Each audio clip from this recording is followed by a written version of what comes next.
میں خود بھی میاں صاحب کو بھی مجبور کروں گا, ساری بہنوں کو مجبور کروں گا, ہم اس فوجی کو سلام کریں جو آئین کی پاسداری کرے گا, سیاست میں مداخلت نہیں, مغالطکار نہیں ہوگا.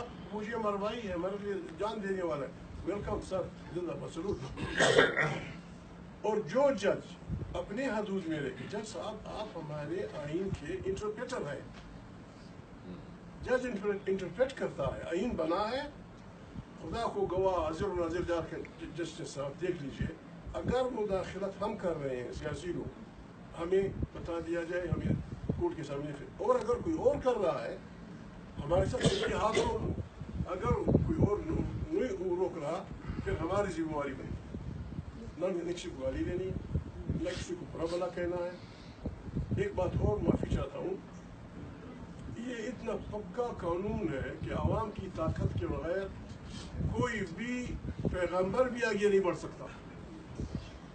اللہ پاک کہ کتنے 1 لاکھ کتنے ہزار ہم مانتے ہیں, ان میں سے جن پیغمبروں, جن نبیوں, جن دوسرا مسئلہ پاکستان کے اندر محمود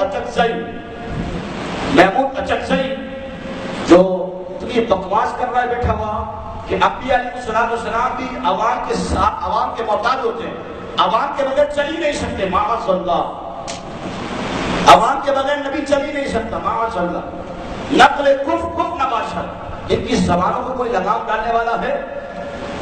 ابھی تک تو جسٹس صاحب نے اس پر کوئی ایکشن نہیں لیا. توہین عدالت ہوتی ہے تو جسٹس صاحب فوراً توہین عدالت کا نوٹس جاری کر دیتے ہیں, لیکن جب توہین رسالت ہوتی ہے تو چپ کا روزہ لگ جاتا ہے, قلم نہیں چلتا ہے, زبان نہیں کھلتی ہے. لیکن جو ختم نبوت پہ پہرا دے اس کی گرفتاری کے فوراً وارنٹ جاری کر دیے جاتے ہیں, اسے گرفتار کیا جائے. میں نے کہا محمود اچکزئی نے انبیاء کی توہین کی ہے. جسٹس صاحب آپ نے کون سا نوٹس لے لیا؟ آپ نے کون سے چپ کا روزہ رکھا ہوا ہے؟ آپ کا قلم کیوں نہیں چلا کہ اچکزئی کو فوراً گرفتار کیا جائے کہ یہ انبیاء کی توہین کر رہا ہے؟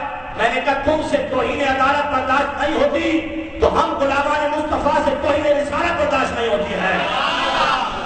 عدلیہ بعد میں, پاکستان بعد میں, حضور کی شان پہلے, حضور کی عظمت پہلے. ایک بات کتاب بیان کر رہا ہوں, اگر تم سے توہین عدالت برداشت نہیں تو ہم غلامان مصطفیٰ سے توہین رسالت برداشت نہیں.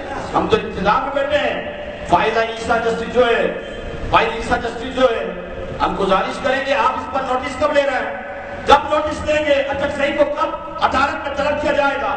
کیونکہ اس نے انبیاء کی توہین کی ہے اور اس پر امت کا اجماع ہے. سارے علماء نے کہا اس نے توہین رسالت کا مرتکب پڑا.